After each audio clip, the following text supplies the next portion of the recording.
ADJ super 30 Nawada coaching संस्थान में आज मैं आप लोगों को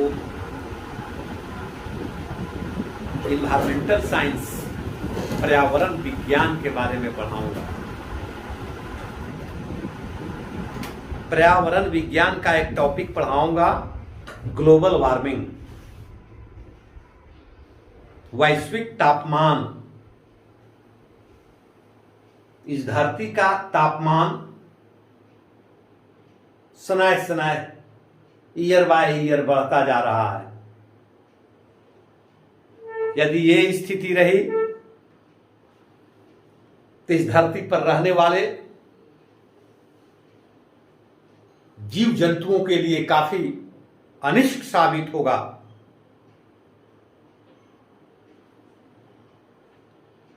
इस धरती पर जीव जंतुओं को यदि बचाना है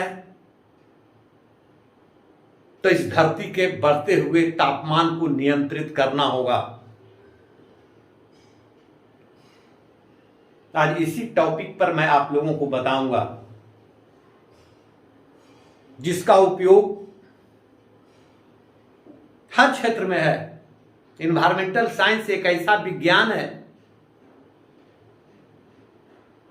ऐसा उभरता हुआ विज्ञान है जिसका उपयोग आज हर क्षेत्र में है। कॉम्पिटिटिव पॉइंट ऑफ व्यू से हर एग्जाम में इस विषय से सवाल पूछे जा रहे हैं, चाहे सी टेट हो, ए स्टेट हो, यूपीएससी हो, बीपीएससी हो, स्टेट सिविल सर्विसेज हो, बीएसएससी हो, किसी भी तरह के इम्तिहान में आप क्वेश्चन बैंक को उठाकर देखिए, पर्यावरण विज्ञान से प्रश्न आना ही आना है। लोगों के बीच इस विषय को लोकप्रिय बनाने के लिए आज इस सब्जेक्ट को प्राथमिकता देते हुए एनवायरमेंटल साइंस से बीएससी का कैरिकुलम रखा गया, एमएससी का रखा गया, एमफिल का रखा गया, पीएचडी का रखा गया, डीलिट का रखा गया। एक अलग साइंस का विषय हो गया एनवायरमेंटल साइंस। इसी में इसकी महत्ता और उपयोगिता निहित है कि सोचिए, आज के युग में बढ़ते हुए इस पर्यावरणीय प्रदूषण को कंट्रोल करने के लिए इस विज्ञान के इस शाखा का ज्ञान हर पढ़े लिखे लोगों के बीच होना चाहिए। इस पर्यावरण विज्ञान का एक टॉपिक है, ध्यान देंगे, जिसे कहा जाता है ग्लोबल वार्मिंग।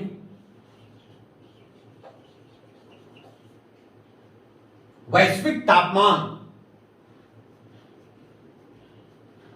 इस टॉपिक में इस बात का अध्ययन है कि इस धरती का तापमान आज धीरे धीरे बढ़ रहा है। इस धरती का स्वाभाविक रूप से, प्राकृतिक रूप से 15 डिग्री सेंटीग्रेड के आसपास तापमान होना चाहिए, लेकिन आज तापमान 0.8 डिग्री सेंटीग्रेड तापमान इस धरती का क्या है, बढ़ चुका। दुनिया के पर्यावरण विदों का ऐसा मानना है, ये स्थिति रही तो 2030 तक लगभग 1.5 डिग्री सेंटीग्रेड तापमान धरती का क्या है, बढ़ जाएगा। पर्यावरणविदों का ऐसा मानना है कि इस धरती के बढ़ते हुए तापमान को यदि नियंत्रित नहीं किया गया तो इसके बहुत सारे दुष्परिणाम होंगे। तो पहले हम लोग समझेंगे कि आखिर एक ग्लोबल वार्मिंग इस धरती का स्वाभाविक ताप क्यों बढ़ रहा है, इसके पीछे कौन कौन सा फैक्टर है, कौन कौन से कारण है जिसके चलते इस धरती का तापमान बढ़ रहा है। तो पहला और सबसे बड़ा कारक है धरती की तीव्र से बढ़ती हुई क्या जनसंख्या। धरती पर मानव की बढ़ती हुई संख्या के कारण उसके नीड्स को पूरा करने के लिए, उसकी जरूरतों को पूरा करने के लिए कल कारखाने खुल रहे हैं,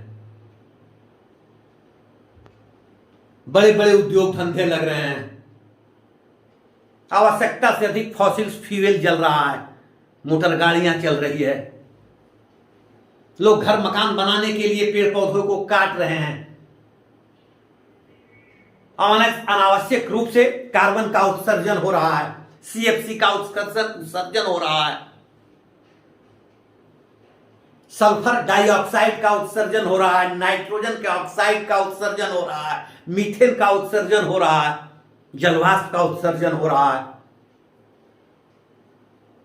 ये सारी गैसेस मिलकर वातावरण को गर्म कर रहा है। इन सारी गैसों का नाम क्या होता है? ग्रीन हाउस इफेक्ट डालने वाले गैसेस, जिसे कहा जाता है green house gases. Green house gases, green house effect डालने वाले गैसेस, जिसे ग्रीन हाउस गैसेस कहते हैं। इसमें सबसे महत्वपूर्ण भूमिका किसकी है? CO2 की। फिर किसका है? जलवाष्प। फिर किसका है? SO2। फिर किसका है? मीथेन। फिर किसका है? नाइट्रोजन के ऑक्साइड। अन्य सारी गैसेस, कार्बन डाइऑक्साइड, जलवाष्प, नाइट्रोजन डाइऑक्साइड, मीथेन, और एक है CFC, क्लोरोफ्लोरोकार्बन। क्लोरीन भी, ब्रोमीन भी, मीथेन भी, सल्फर डाइऑक्साइड भी, जलवाष्प भी और कार्बन डाइऑक्साइड भी। लेकिन इन गैसेज में सबसे महत्वपूर्ण भूमिका जो गैस निभाता है वातावरण को गर्म करने में, वो क्या है? CO2। कार्बन डाइऑक्साइड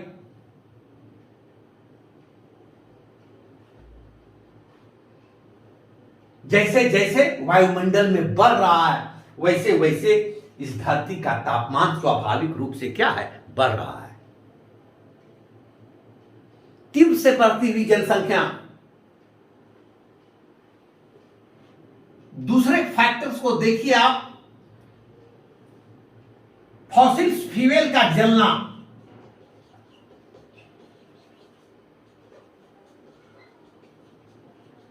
जीवाश्म ईंधन का जलना, पेट्रोल,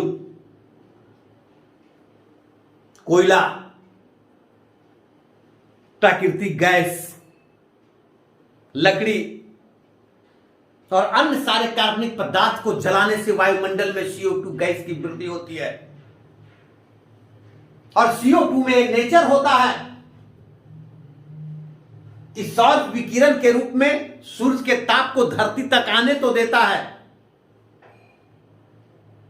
लेकिन उस सौर विकिरण को जब धरती छोड़ती है, जिसे पार्थिव विकिरण कहते हैं, उस पार्थिव विकिरण में गर्मी होती है, उस विकिरण को CO2 वायुमंडल से बाहर जाने नहीं देता, उसे रोककर धरती पर लौटा देता है और धरती के ताप को बढ़ा देता है। तो जैसे जैसे वायुमंडल में CO2 की मात्रा बढ़ेगी, वैसे ही धरती का ताप बढ़ेगा। तो फॉसिल फ्यूल के जलने से, ध्यान देंगे, मैं फिर से बता रहा हूं, नाइट्रोजन के ऑक्साइड बढ़ेंगे, सल्फर के ऑक्साइड बढ़ेंगे, कार्बन डाइऑक्साइड बढ़ेंगे, कार्बन मोनोऑक्साइड बढ़ेगा। ये सब मिलकर वातावरण को प्रदूषित करेंगे, ग्रीन हाउस गैसेस की मात्रा को बढ़ाएंगे और इस तरह धरती का ताप स्वाभाविक रूप से बढ़ेगा। तो फॉसिल फ्यूल को जलने से हमें रोकना है। फॉसिल फ्यूल को जलने से रोकने के लिए क्या करना होगा? हमारे अपारंपरिक ऊर्जा के स्रोतों का विकास करना होगा, जैसे कोयला, पेट्रोल, लकड़ी, और प्राकृतिक गैस के जगह पर हमें सौर ऊर्जा का उपयोग करना होगा, पवन ऊर्जा का उपयोग करना होगा, भूतापीय ऊर्जा का उपयोग करना होगा, हाइडल पावर का उपयोग करना होगा, पर बिजली का प्रयोग बढ़ाना होगा, सौर ऊर्जा का प्रयोग बढ़ाना होगा, पवन ऊर्जा का उपयोग करना होगा, भूतापीय ऊर्जा का उपयोग करना होगा, जिससे प्रदूषण नहीं फैलेंगे और CO2 की मात्रा, नाइट्रोजन ऑक्साइड की मात्रा, सल्फर ऑक्साइड की मात्रा वातावरण में क्या होगी? घटेगी। वैसे तो मीथेन गैस भी इसके लिए उत्तरदायी होता है। इस धरती पर सभी तरह के कार्बनिक पदार्थ जब सड़ते हैं तो क्या पैदा होता है? कौन सी गैस? Methane gas. भारत के लोगों का मूल खाद्यान्न है चावल। भारत के अधिकांशतः कृषि योग्य भूमि के क्षेत्रफल पर चावल की खेती होती है। किसान खेतों की जुताई करते हैं पानी में और उसमें धान के बिचड़े को प्लांट किया जाता है, रोपा जाता है। उस कीचड़ में जब कार्बनिक पदार्थ सड़ता है, खरपतवार सड़ता है, तो सभी उस चावल के खेतों से, धान के खेतों से एक गैस निकलती है। वो गैस क्या कहलाती है? मीथेन। तो जिस देश में जितनी अधिक मात्रा में चावल की खेती होगी, उस देश में उतनी अधिक मीथेन गैस का निष्कर्षण होगा।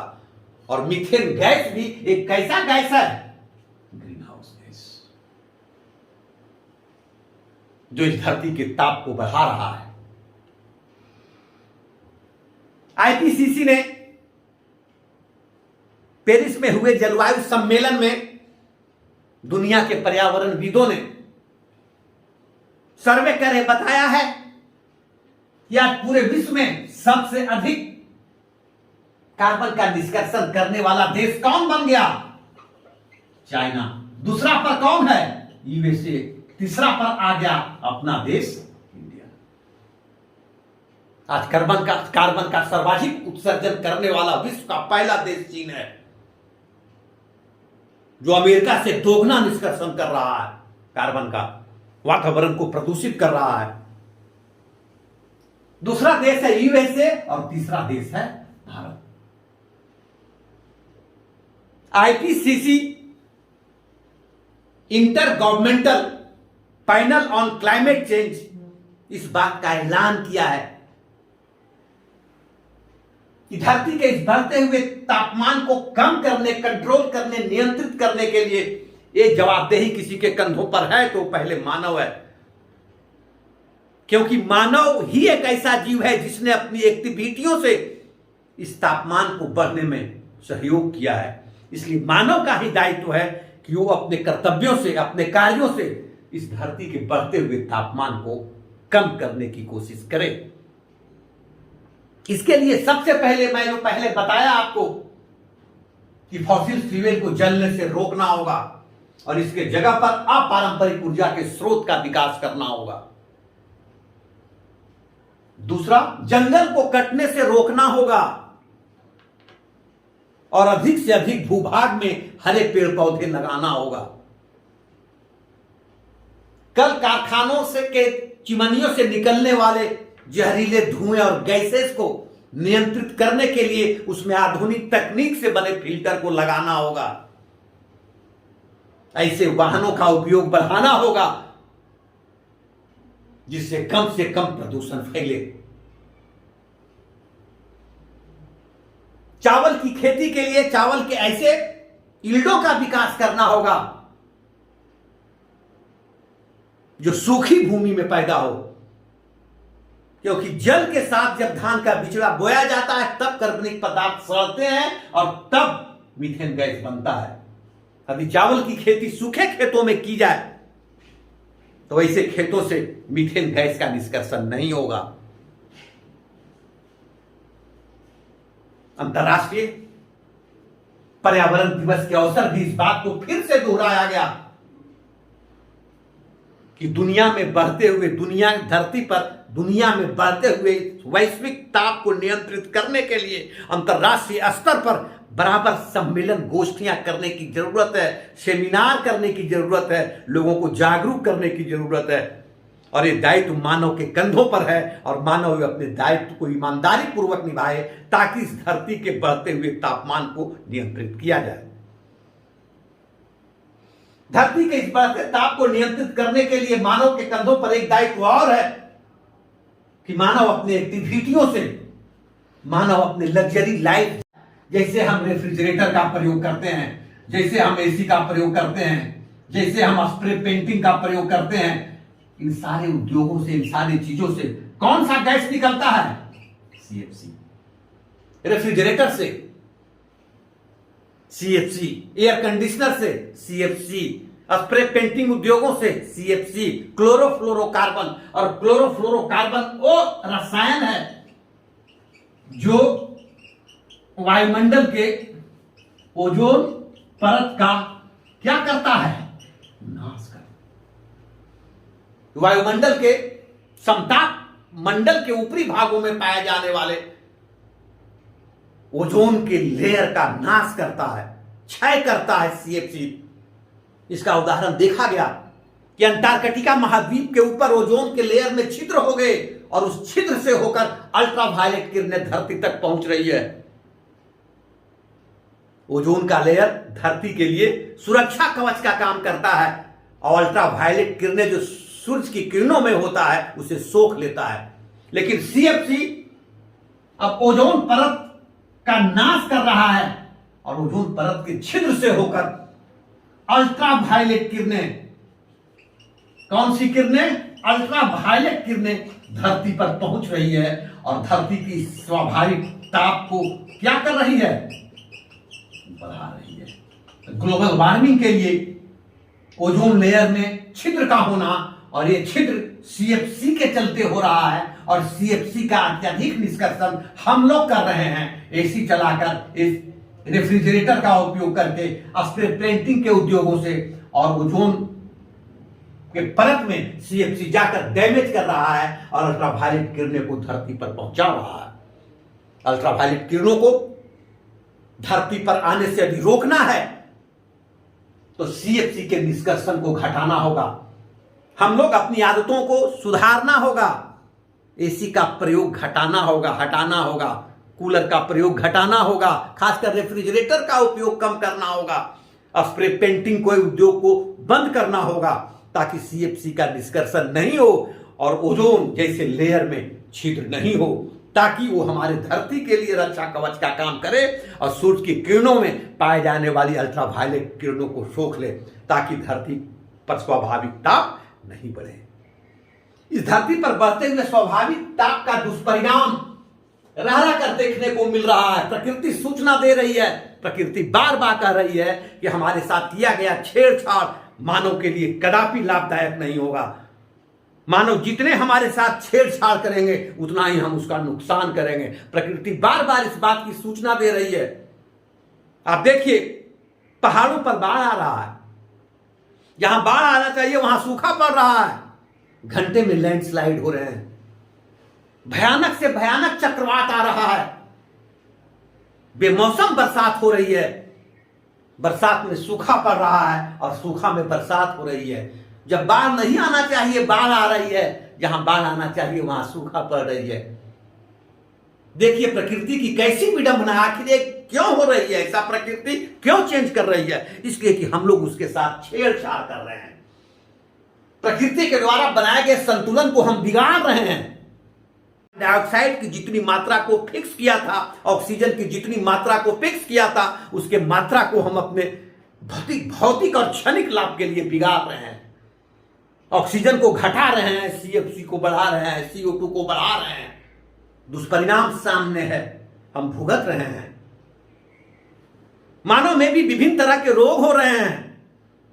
स्किन का कैंसर हो रहा है, रेटिना का कैंसर हो रहा है, स्वाभाविक ताप बढ़ने के कारण। आइसी कंटिनेंट पिघल रहे हैं, बहुत सारी ग्लेशियर पिघल चुके, ध्रुवों पर बड़े बड़े शील्ड जो हैं बर्फ के वो पिघल रहे हैं, समुद्र के वाटर का लेवल बढ़ रहा है। बहुत सारे ऐसे देश हैं जो कुछ प्रकृति के साथ मानव के द्वारा किया जाने वाला छेड़छाड़ मानव के लिए कदापि लाभदायक साबित नहीं हो सकता। इस बात का स्मरण हमें हमेशा रखना है। पर्यावरण को शुद्ध रखने के लिए हर कोशिश करनी है। भारत के एक जाने माने पर्यावरणविद हैं, शायद आप उसका नाम सुना होगा, MC मेहता। कश्मीर के रहने वाले हैं, फिलहाल दिल्ली में रहते हैं। महेश चंद्र मेहता, MC मेहता, जिन्होंने पर्यावरण को लेकर सुप्रीम कोर्ट में कम से कम 35 मुकदमा दायर किया। आज उन्हीं की एक्टिविटियों का परिणाम है कि ताजमहल हो, चाहे गंगा नदी की सफाई हो, यमुना नदी की सफाई हो, सभी ऐतिहासिक इमारतों के रखरखाव की बात हो, जिस पर प्रदूषण का कोई साइड इफेक्ट न पड़े। सरकार को एक्टिव किया, सरकार को जागरूक किया, इस पर बहुत सारे नियम कानून बने। धन्य है उस वकील का जिसे ग्रीन लहर के नाम से जाना जाता है, जिसे MC मेहता कहते हैं, जो कश्मीर के रहने वाले हैं और फिलहाल दिल्ली में रहते हैं। उसी तरह से हम लोगों को भी एक्टिव रहना होगा, MC मेहता की बातों को सुनना होगा, समझना होगा। अब तो न्यायालय ने भी इस पर संज्ञान लेकर बहुत सारे मुकदमों का निर्णय किया है। बहुत सारे वैसे उद्योग, कल कारखाने जो जहरीली धुआं उगल रही थी, उसको बंद करवा दिया। आज ताजमहल की सुरक्षा के लिए देखिए आप, आगरा के आसपास के बड़े बड़े उद्योगों को बंद कर दिया गया, वहां से हटा दिया गया। इसलिए एसिडिक रेन से, प्रदूषण से एसिडिक रेन हो रहा था। अब एसिडिक रेन से, अम्लीय वर्षा से ताजमहल को स्टोन कैंसर हो रहा था, ताजमहल को स्टोन लेप्रोसी हो रहा था। सल्फ्यूरिक अम्ल और नाइट्रिक अम्ल जो वर्षा जल के साथ प्रदूषण के चलते ताजमहल पर के संगमरमरों पर गिर रहा था, उसे काला कर रहा था, उसका क्षरण कर रहा था। इसलिए सुप्रीम कोर्ट ने MC मेहता के मुकदमे में लिए गए निर्णय के अनुसार उसके आसपास के सभी उद्योगों को वहां से हटाने का आदेश दिया। उसी तरह गंगा नदी की सफाई हो, यमुना नदी की सफाई हो, सब MC मेहता के द्वारा दायर मुकदमे का कमाल है। इसको लेकर अंतर्राष्ट्रीय सम्मेलन और गोष्ठियां भी चलती रहती है।